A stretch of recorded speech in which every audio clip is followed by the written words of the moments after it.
literally had people like pass the title around, like, "Oh, it's heavy! Oh, Dorothy, check this out." I'm just like, guys, I'm flying, man. You know what I'm saying? Yeah. Like, no, it's all good. It's Real story. First world problem, like I said. Real story. So I had it on my table, right, at the broadcast center. All the security guards had to come over and see it, touch it. Yeah. Then Mace, rapper Mace, came up. He was like, really? "No, can I hold it? Wow. No, can I take a picture with it?" I'm like, "Dude, am I gonna have to fight you to get my belt back?" I had a problem with a couple of rappers. I'm like, "Dude, stop." And then everybody wants to fight. Yeah. Everybody wants to fight, you know? Yeah, So, then I had to take it back to the room, polish it, all this DNA, fingerprints all on it. I'm like, no. Kofi Kingston is in the building! Yay! What's happening, brother? What's up, man? How are you? I'm blessed and highly favored. That's what Obama told me, man. Oh, wow. Yes. Wowzers. The champ is in the building. And I'm glad you brought the belt, man. Yeah, I never leave home without it. I want to have as much, evidence as possible that I am actually holding this title, So anybody that wants to take a pic, I'm always holding it up like it's me, So the more pictures out there, the better. Yeah, and I'm so proud that you finally got the belt, man. It's long overdue. All this love and blessings that you're getting is long overdue, man. Smackdown tonight, Little Caesars Arena. It's going down. Last week was crazy, man. Yeah, man. Yeah. Last week, Randy Orton aired a video about me. So those of you who don't know the history between myself and Randy Orton, about 10 years ago, I was on the path of becoming a main eventer. I had just debuted in WWE. Things started popping off for me in a positive direction. And on a very, very real level, Randy Orton went out of his way to make sure that I would never make it to the main event scene. And that's kind of what happened. And I've been fortunate to have had a great career. I've won Intercontinental Championships, United States Championships, Tag Team Championships, but I was never considered to be in the upper echelon of performers. Come 10 years later, I finally get an opportunity at WrestleMania this past year. And I beat one of the greatest of all time in Daniel Bryan in front of 85,000 people. It was amazing. I'm the WWE Champion now. My family got to get in the ring with me. My kids, we were talking about how my son grabbed the title in a t-shirt and gets up to the second rope and he's holding it up in front of 85,000 people. He is 6 years old with no fear. And it was just an amazing feeling, an amazing moment. So now at SummerSlam coming up on Sunday, Randy Orton and I are going to, complete this circle, because he never wanted me to be here. And this is we have storylines and stuff all the time, right? That's what we do is we tell stories. But this, for me, is very, very personal and it's very, very real because Randy Orton legitimately did not want me to be in this position. Now we have a match where he's wrestling me for my WWE Championship. So it's going to be good, man. It's going to be one heck of a match. I like how you said my WWE Championship. That's right. Like you said it, and I could just see all caps when you said my WWE Championship. Got my name on it and everything, Some photographic evidence right Yeah, there. You got see them what I'm saying? Kofi plates on it. Yeah. We're taping here live. For those of you on the radio, we got a lot of cell phones, and I'm just getting a lot of photographic evidence. You see,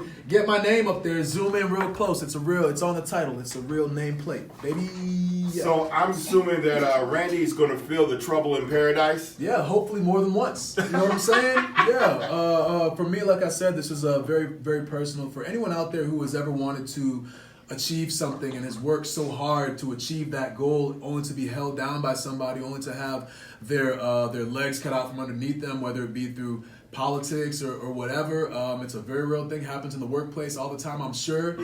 People feel like they're spinning their wheels, you know? So for me, it's really important to be able to stand above Randy Orton with the title held high and say, hey man, you were wrong. You know what I'm saying? And not only that, but you couldn't beat me when I got to be the WWE Champion. So a different side of me for sure, but I think it's, for me, it's important to have this closure,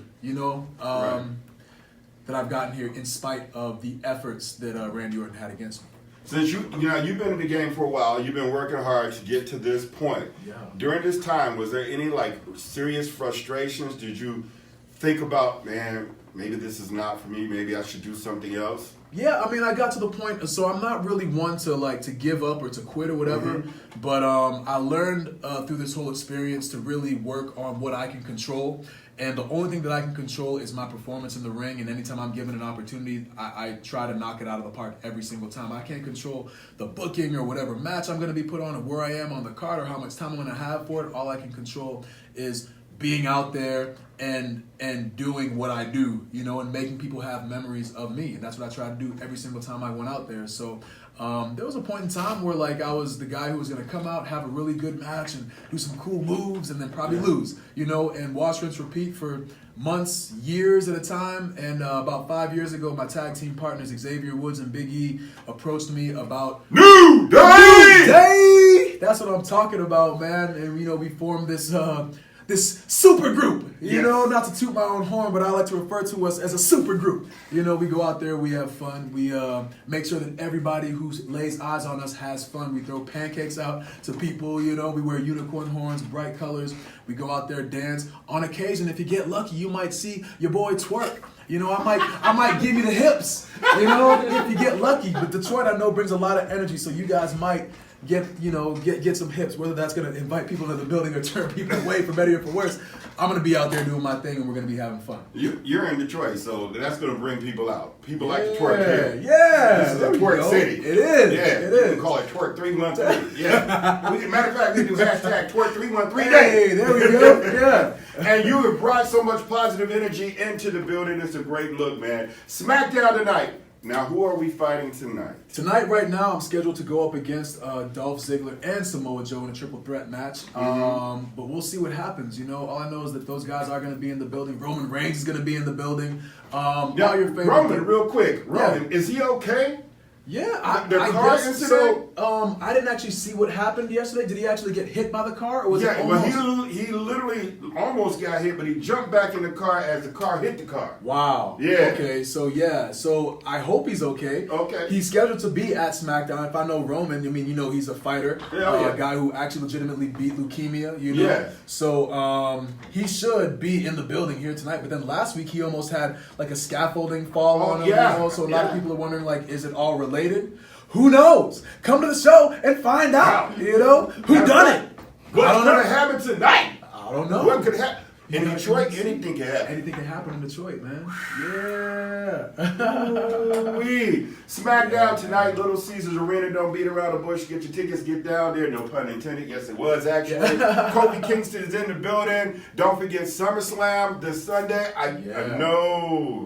I know the energy is hype for that. The family gonna be in the building. Your little son, I think he's gonna grow up to be a wrestler. We'll see, man. That's what he wants to do right now. He's got the look and the face and everything already. Charisma. He's always just, he's such a character, my oldest. And then even my youngest, too. Like, my youngest will kind of, like, observe everything. Like, if you saw WrestleMania, my youngest son was just kind of, like, watching everything, you know, taking in the whole scene. But then we go back away from the crowd, and all of a sudden he's recanting, like, everything that happened. You know, oh, did we go up here? Did Kai go on the rope? Did he? So he's, like, you know, cerebral. You know what I'm saying? Right. But what my goal is to provide a great life for them so that they can do whatever it is they want to do. Go out there, lead by example. Go out there and reach for the stars. You know, I've been fortunate enough to be living out my childhood dream, and I'm just trying to set the example that if you work as hard as you can, great things can happen. And I'm so glad they got a chance to experience that with me at WrestleMania, and hopefully at SummerSlam they get to experience a little bit of the same thing. You know, it's gonna be great. I feel like they will be. Now, one of your big fans is about to walk into the room. Oh, she was actually in a meeting, and she told me with the big boss. She says, if I'm still in the meeting and you get ready to walk out, knock on the door. Don't worry about you getting in trouble. Walk in the door and bring Kofi to say, how are you? I'm good. How are you doing? Fantastically well. Yeah. I love Detroit. This is a WWE building, man. Yeah. You have no idea. This is great. And then also, too, on a side note, we were just talking about this, the Detroit music scene and the rap scene I've really gotten into. Rose Spit, you know, from Rose Gold, he's going to be coming to the show tonight. You know what I'm saying? I really got into them. And then through Spotify, I got put onto Black Milk. Black Milk, yeah. My God, he's so good. He's like, what's the album, Tronic? Yeah. So I heard this album, and I'm like, oh, this is some new stuff. This is great. Come to find out, it came out in like 2011, like 2010, like so ahead of its time. Like, y'all, Detroit is where it's at, man. The music scene, very, very underrated. I think, like I was saying, man, Tronic is one of my favorite albums of all time. And it's on my constant rotation on Spotify. So a lot of love for Detroit, you know, from my end, for sure. Well, Detroit loves you, man. Kofi Kingston, I've been wanting to do this interview for I don't know how many years. I'm glad you finally got you in here. I got your belt, I got my belt, and we got Smackdown tonight, Little Caesars Arena. Yeah. Boom. Perfect.